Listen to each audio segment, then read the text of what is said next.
سے حالات ہیں کہ اگر آپ کسی شخص کا قتل بھی کر دیتے ہیں تو آپ کے خلاف کوئی قانونی کارروائی نہیں. قانون آپ کو اس بات کی اجازت دیتا ہے کہ اپنی پراپرٹی اور اپنے آپ کو بچانے کی خاطر آپ کسی شخص کی جان، اگر آپ اپنی پراپرٹی اور اپنے آپ کو بچانے کی خاطر کسی شخص کی جان لیتے ہیں تو قانون میں آپ کے خلاف کیا اور کس حد تک کارروائی کی جا سکتی ہے. اینڈ ویلکم ٹو وکالت. آج کا لیگل ٹاپک اسی سے ریلیٹڈ ہے کہ کیا قانون میں کوئی ایسی گنجائش موجود ہے کہ آپ جو ہے وہ کسی کی جان لے لیتے ہیں اور آپ کے خلاف کوئی قانونی کارروائی نہ کی جائے. اپنی ویڈیو شروع کرنے سے پہلے میں آپ سے ریکویسٹ کروں گا میرے فیس بک پیج کو لائک کریں، یوٹیوب چینل کو سبسکرائب کریں تاکہ لیگل ٹاپکس پہ اسی طرح ایڈوائز میں آپ سے شیئر کرتا رہوں. اب آ جاتے ہیں اپنے اصل ٹاپک کی طرف کہ آپ کن حالات میں کسی شخص کی جان لے سکتے ہیں اور آپ کے خلاف کوئی قانونی کارروائی نہیں کی جائے. نمبر 1 پہ یہ ہے کہ آپ کی اپنی ذات جانی طور پر جو ہے وہ خطرے میں ہو، یا کسی ایسے شخص کی جان جو آپ کا قریبی ہے یا کوئی اور ایسا انسان ہے جس کو آپ جانتے ہیں یا نہیں بھی جانتے ہیں، اس کی جان جو ہے وہ خطرے میں ہے، اور اس کی جان کو خطرے سے نکالنے کی خاطر اگر آپ کسی شخص کی جان لے لیتے ہیں جس کی وجہ سے اس کی جان خطرے میں ہے تو آپ کے خلاف کوئی قانونی کارروائی نہیں کی جائے گی. اس کے علاوہ نمبر 2 پہ یہ ہے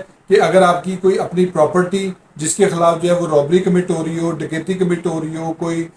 ڈاکو جو ہے وہ آپ کی پراپرٹی کے اوپر آ جاتے ہیں آپ کی مرضی کے بغیر، اور اس کی وجہ سے وہ آپ کی پراپرٹی کو یا آپ کے کسی گھر والے کو جو ہے وہ یرغمال بنا لیتے ہیں، اور اس میں جو ہے وہ آپ کے خلاف جو ہے وہ اس طرح کی سچویشن پیدا ہو جاتی ہے کہ آپ سب کی جان جو ہے وہ خطرے میں آ جاتی ہے، تو آپ اس شخص کو جو آپ کی پراپرٹی پہ آیا ڈکیتی کے ارادے سے، رابری کے ارادے سے، گھر کو لوٹنے کے ارادے سے، یا آپ میں سے کسی کی جان خطرے میں ڈالنے کے ارادے سے یا مارنے کے ارادے سے، تو آپ اس شخص کو اگر مار دیتے ہیں تو آپ کے خلاف جو ہے وہ کوئی قانونی کارروائی نہیں کی جائے گی. نمبر 3 پہ یہ ہے کہ اگر کوئی ایسا شخص جس کی جو ہے وہ ذہنی حالت ٹھیک نہیں ہے، وہ نارمل نہیں ہے، اور وہ جو ہے وہ کانسیکوینسز کو نہیں سمجھ سکتا، اور اس وجہ سے اگر کسی شخص کی جان یا پراپرٹی خطرے میں آ جاتی ہے کہ وہ اگر اس شخص کے خلاف جو ہے وہ اپنا دفاع نہیں کرتا، وہ شخص جو کہ نارمل نہیں ہے وہ اس شخص کو ایسا نقصان پہنچا سکتا ہے جس سے اس کی مال اور جان کو جو ہے وہ نقصان پہنچ سکتا ہے، تو ایسے شخص کے خلاف بھی جو ہے وہ پرائیویٹ ڈیفینس کا رائٹ جو ہے وہ اویلیبل ہے. رائٹ آف پرائیویٹ ڈیفینس جو ہے ایسے شخص کے پاس اویلیبل نہیں ہے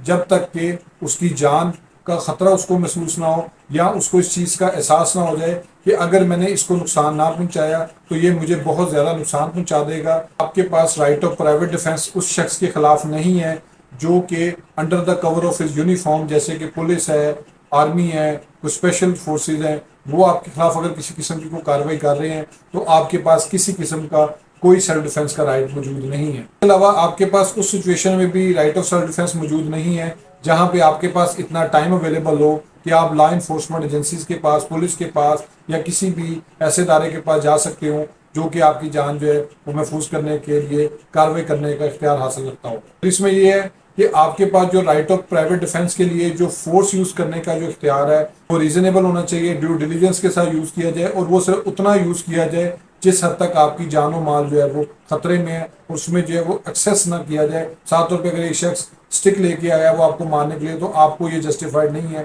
کہ آپ پسٹل نکال کے اس کو جو ہے وہ گولی مار دیں. اسی طرح جو ہے پراپرٹی کی سچویشن میں آپ اپنی پراپرٹی کو محفوظ بنانے کے لیے جب کسی شخص کی جان لے سکتے ہیں، اس میں نمبر 1 پہ یہ ہے کہ اگر آپ کے اوپر جو ہے وہ رابری کمٹ کی جا رہی ہو، کوئی شخص جو ہے وہ رات کے اندھیرے میں آپ کی ایک گھر کے اندر جو ہے وہ زبردستی داخل ہو گیا ہے، اگر کوئی شخص آپ کی پراپرٹی کو آگ لگانے لگے یا اس کو جو ہے وہ ڈیمیج کرنے لگے، نقصان کرنے لگے، تو آپ اپنی پراپرٹی کو بچانے کے لیے بھی جو ہے اس شخص کی جان لے سکتے ہیں. کوئی شخص اس نیت کے ساتھ آپ کی پراپرٹی پہ داخل ہو رہا ہے کہ وہ آپ میں سے آپ کے کسی گھر والے کو جو ہے وہ جانی اور مالی نقصان پہنچانا چاہتا ہے، تو اس صورت میں آپ کے پاس جو ہے وہ سیلف ڈیفینس کا رائٹ جو ہے وہ موجود ہے. اسی طرح اگر آپ کو کسی ہجوم میں یا مجمع میں جو ہے وہ گھیر لیا ہے اور آپ کو پتہ ہے کہ اگر آپ نے جو ہے وہ ریزنیبلی فارم میں جو ہے وہ ایکٹ نہ کیا تو آپ کی جو ہے وہ جان جا سکتی ہے، تو اس صورت میں اگر آپ اپنی فورس یوز کرتے ہوئے کسی شخص کو قتل کر دیتے ہیں، آپ اس میں موب پہ فائرنگ کر دیتے ہیں، ہجوم پہ فائرنگ کرتے ہیں، جس میں کسی بچے کی جان بھی چلے جائے، کسی انوسینٹ کی بھی جان چلی جاتی ہے، لیکن اگر آپ ایسا نہیں کرتے تو اس میں رزلٹ میں جو ہے وہ آپ کی اپنی جان جا سکتی ہے. تو آپ اس شخص کے خلاف یا اس موب کے خلاف یا جو لوگ آپ کی جان کو جو ہے وہ لینا چاہتے ہیں یا آپ کو نقصان پہنچانا چاہتے ہیں، اگر آپ اپنا رائٹ آف سیلف ڈیفینس جو ہے وہ یوز کرتے ہیں تو آپ کے خلاف جو ہے وہ کسی قسم کی کوئی قانونی کارروائی نہیں کی جائے گی. ہوپ سو آپ کو یہ ویڈیو پسند آئی ہوگی. میرے فیس بک پیج کو لائک کریں، یوٹیوب چینل کو سبسکرائب کریں تاکہ لیگل ٹاپکس پہ اسی طرح ایڈوائز میں آپ سے شیئر کرتا ہوں. Thank you for watching.